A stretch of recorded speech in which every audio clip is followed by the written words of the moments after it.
Shalom, saudara yang diberkati dalam nama Tuhan Yesus Kristus. Bertemu lagi dengan saya, Pendeta Novel Saragi. Sebelum kita mendengarkan kebenaran firman Tuhan, ada baiknya kita bersatu dulu di dalam doa. Kita berdoa. Terima kasih Tuhan Yesus buat hari yang indah yang Kau beri bagi setiap kami. Terima kasih Tuhan buat kerinduan ini, kerinduan dengaran akan firman. Maka berfirmanlah Engkau Tuhan, sebab kami siap untuk menerimanya. Amin. Shalom, saudara yang diberkati dalam nama Tuhan Yesus Kristus, sahabat terbaikku dalam kasih Tuhan. Firman Tuhan yang menyapa kita pada saat ini tertulis dalam kitab 1 Korintus, pasal yang ke-12, ayatnya yang ke-12 sampai ayatnya yang ke-20. Dengan tema, banyak anggota tetapi satu tubuh. Begini firman Tuhan, saya bacakan buat kita semua. Banyak anggota tetapi satu tubuh. Karena sama seperti tubuh itu satu, dan anggota-anggotanya banyak, dan segala anggota itu, sekalipun banyak merupakan satu tubuh, demikian pula Kristus. Sebab dalam satu roh kita semua, baik orang Yahudi maupun orang Yunani, baik budak maupun orang merdeka, telah dibaptis menjadi satu tubuh. Dan kita semua diberi minum dari satu roh. Karena tubuh juga tidak terdiri dari satu anggota, tetapi atas banyak anggota. Andai kata kaki berkata, karena aku bukan tangan, aku tidak termasuk tubuh. Jadi benarkah ia tidak termasuk tubuh? Dan andai kata telinga berkata, karena aku bukan mata, aku tidak termasuk tubuh. Jadi benarkah ia tidak termasuk tubuh? Andai kata tubuh seluruhnya adalah mata, di manakah pendengaran? Andai kata seluruhnya adalah telinga, di manakah penciuman? Tetapi Allah telah memberikan kepada anggota masing-masing secara khusus suatu tempat pada tubuh seperti yang dikehendakinya. Andai kata semuanya adalah satu anggota, di manakah tubuh? Memang ada banyak anggota, tetapi satu tubuh. Demikian firman Tuhan. Saudara yang diberkati dalam nama Tuhan Yesus Kristus, sering sekali kita mendengarkan sebuah ungkapan bahwa memang penerimaan kerja dibutuhkan pekerja, karyawan, atau pribadi yang mampu untuk bekerja sama atau berada di dalam teamwork. Kenapa itu? Tentu sajalah dibutuhkan pribadi yang mau menerima keberadaan orang lain, yang mampu menerima atau melihat kelebihan dan kekurangan orang lain menjadi sebuah kekuatan ketika dia disatukan di dalam sebuah tim, di dalam sebuah kelompok.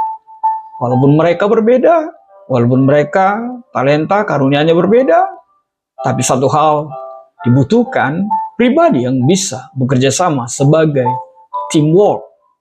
Saudaraku, sahabat terbaik dalam kasih Tuhan, bukankah itu juga menjadi sebagian apa yang mau dinyatakan oleh Paulus kepada jemaat di Korintus ketika itu?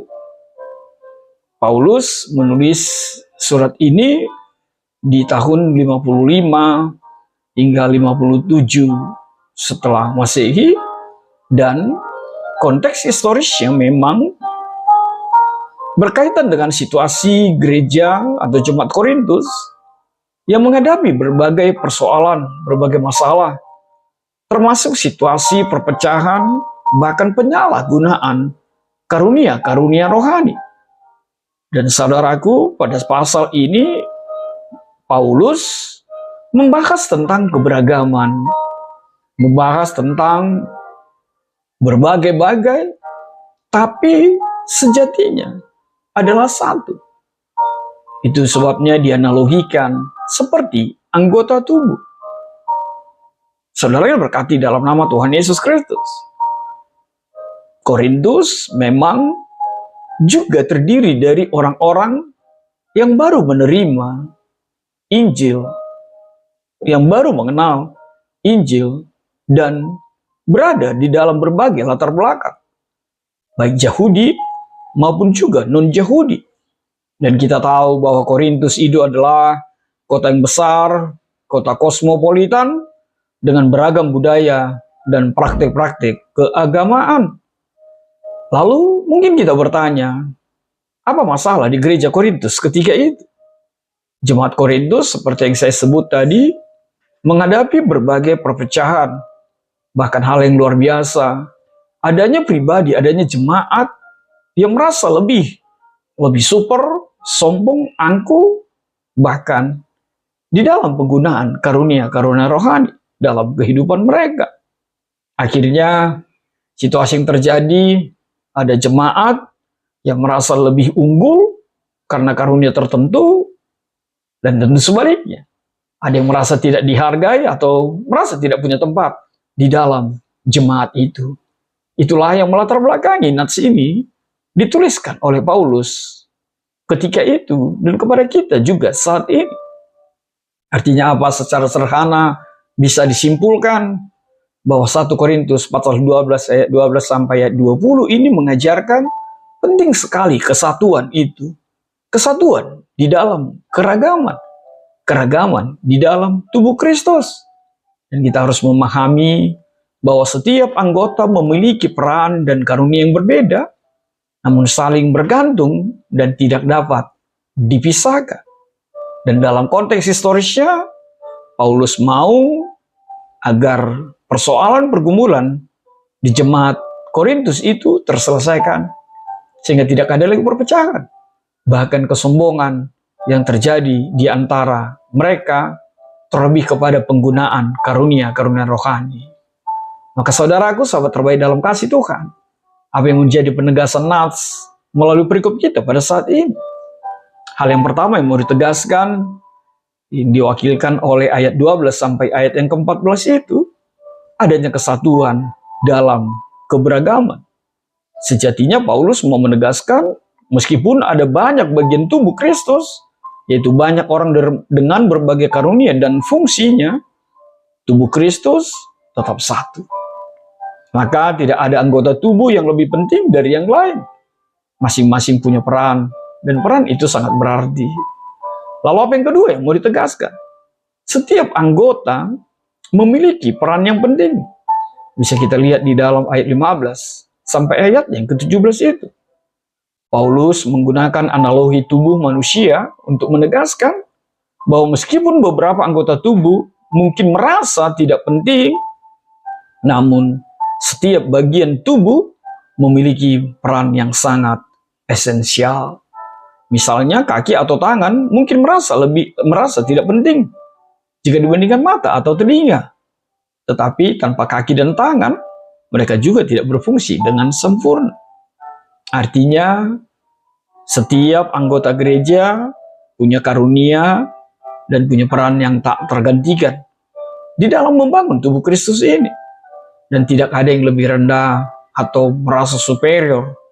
Semuanya saling melengkapi dan semuanya harus saling bekerja sama. Lalu apa yang ketiga yang mau ditegaskan? Karunia yang kita miliki itu adalah bersumber dari Allah yang satu. Artinya, karunia yang dimiliki setiap kita bukan karena hasil usaha kita, bukan karena hebat kita, bukan oleh kemampuan kita, tapi semuanya adalah karunia, tapi semuanya adalah pemberian Tuhan sesuai dengan rencananya di dalam kehidupan setiap kita. Lalu apa yang keempat? Tidak lain adalah yang mau ditegaskan, penting sekali kehadiran setiap anggota. Lihatlah apa yang dikatakan ayat 19 sampai ayat yang ke-20 itu. Setiap anggota atau setiap orang percaya adalah bagian penting di dalam sebuah gereja, di dalam sebuah persekutuan. Maka jangan pernah kita meninggalkan, maka jangan pernah kita merasa tidak penting atau dispensable dalam tubuh Kristus. Karena setiap orang, setiap pribadi memiliki peran unik yang berharga di mata Tuhan. Maka jangan pernah merasa tidak berarti, tidak punya tempat di dalam tubuh Kristus. Saudaraku, sahabat terbaik dalam kasih Tuhan, tema kita tadi mengatakan banyak anggota tetapi satu tubuh. Lalu apa yang bisa kita kaitkan dengan tema kita saat ini? Yang pertama, keberagaman dalam kesatuan. Ingatlah, perbedaan kita bukan untuk memecah belah, tetapi untuk saling melengkapi. Sama seperti bagian tubuh kita yang berbeda-beda. Namun, setiap individu dalam gereja berperan penting dan harus saling mendukung tanpa terkecuali. Lalu apa yang kedua, kaitan temanya? Setiap karunia itu berharga. Saudaraku, sahabat terbaik dalam kasih Tuhan, karunia yang berbeda-beda diberikan oleh Tuhan kepada setiap anggota Kristus. Dan semua karunia itu berharga. Tidak ada yang lebih penting atau lebih rendah dari yang lain. Maka setiap pelayanan, baik yang tampaknya besar atau kecil, mari memainkan peran itu, melakoni pelayanan itu untuk mewujudkan visi misi gereja di tengah-tengah kehidupan setiap kita. Lalu apa yang ketiga, kaitan temanya? Ingat, tidak ada anggota yang tidak diperlukan. Sebab tidak ada faktor kebetulan kita berada di dalam tubuh Kristus. Kita berada di dalam gereja. Tidak ada yang boleh merasa tidak penting atau tidak diinginkan. Jika kita merasa kecil atau tidak berarti, ingatlah bahwa Tuhanlah yang menempatkan kita. Dan Tuhan mau memiliki tujuan akan setiap peran kita. Maka setiap orang percaya itu punya kontribusi yang berharga dalam sebuah gereja. Lalu apa yang keempat? Kesatuan itu menguatkan tubuh. Saudaraku, benar kita berbeda. Memang kita ada perbedaan. Namun kesatuan di dalam tubuh Kristus harus saling menguatkan. Ketika sesama kita menderita, kita semua ikut merasakan dan berdoa bersama. Demikian juga ketika ada yang diberkati, kita harus juga bersuka cita atas berkat yang diterima oleh orang lain. Kesatuan kita, ingatlah, menguatkan tubuh gereja sebagai saksi Kristus tengah-tengah dunia ini. Lalu apa yang terakhir yang menjadi kaitan temanya? Tuhan menempatkan setiap anggota dengan tujuan yang pasti. Artinya, Tuhanlah yang menempatkan setiap kita. Tuhan yang menghadirkan setiap kita berada di dalam tubuhnya. Artinya, saudaraku, tidak ada yang kebetulan. Dan setiap karunia atau peran yang kita miliki adalah rencana Tuhan untuk tubuhnya di tengah-tengah dunia ini. Maka saudaraku dalam kasih Tuhan, apa refleksi yang bisa kita petik melalui perikop kita pada saat ini?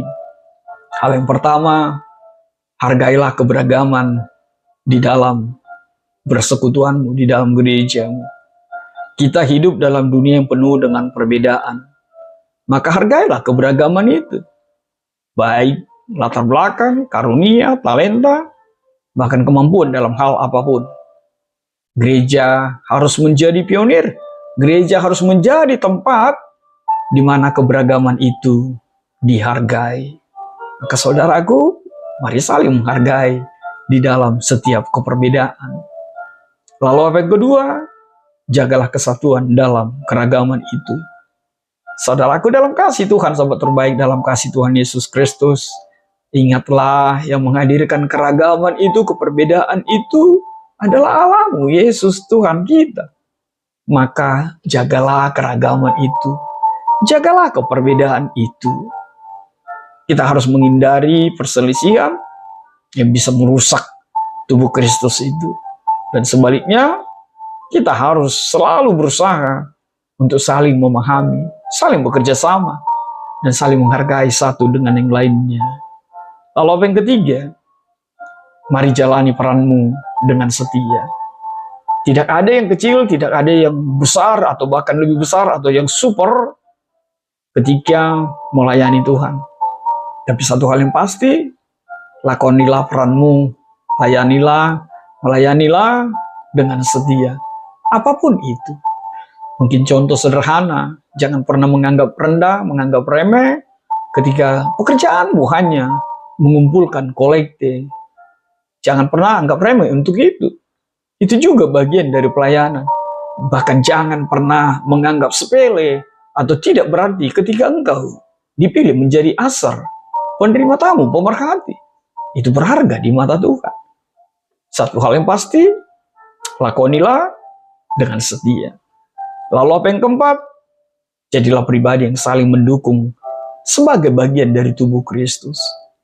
Jangan pernah mengerdilkan orang lain. Jangan pernah menganggap engkau lebih dari segala-galanya.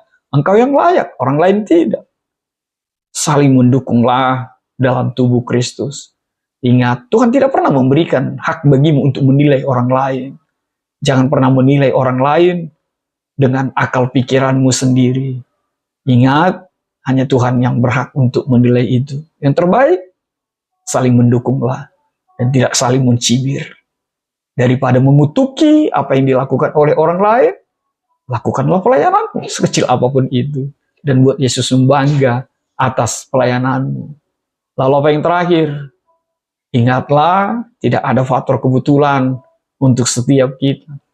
Tuhan menempatkan setiap anggotanya, anggota tubuh Kristus, dengan tujuan yang pasti. Artinya apa? Mungkin tak satu kita pun bermimpi atau pernah sejak lahir akan berada di dalam satu gereja yang sama atau gereja kita saat ini. Tapi apapun itu, kalau engkau sekarang berada di dalam gereja, di dalam persekutuan, orang percaya di dalam komunitasmu, ingatlah siapapun itu.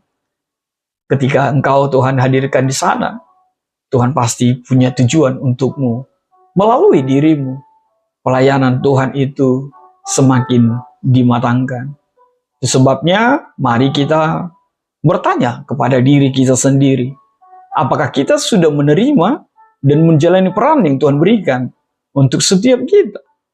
Atau yang kedua, apakah kita mengembangkan karunia yang diberikan Tuhan dengan kesetiaan kita? Maka saudaraku, sekali lagi, ingatlah, Tuhan menempatkan setiap anggota dengan tujuan yang pasti. Artinya apa? Tujuan kebaikan, tujuan pelayanan, bukan untuk tujuan menghancurkan, bukan tujuan untuk mengobok-obok, tapi justru membangun tubuh Kristus. Amin. Tuhan memberkatimu. Kita bersatu dalam doa. Terima kasih Tuhan buat kebenaran firman-Mu. Benar Tuhan, banyak anggota, tapi kami satu tubuh. Satu tubuh di dalam Kristus, dan Kristus Yesuslah kepala gereja. Terima kasih Tuhan. Mampukan kami untuk menghargai kepelbagaian, keperbedaan yang ada dan kami temukan di tengah-tengah persekutuan kami. Agar kami saling mendukung, saling membangun satu dengan yang lain. Mewujud nyatakan kerajaan sorga nyata di dalam persekutuan kami, di dalam kehidupan kami. Dalam kasih-Mu Tuhan, kami berdoa dan ucap syukur. Amin.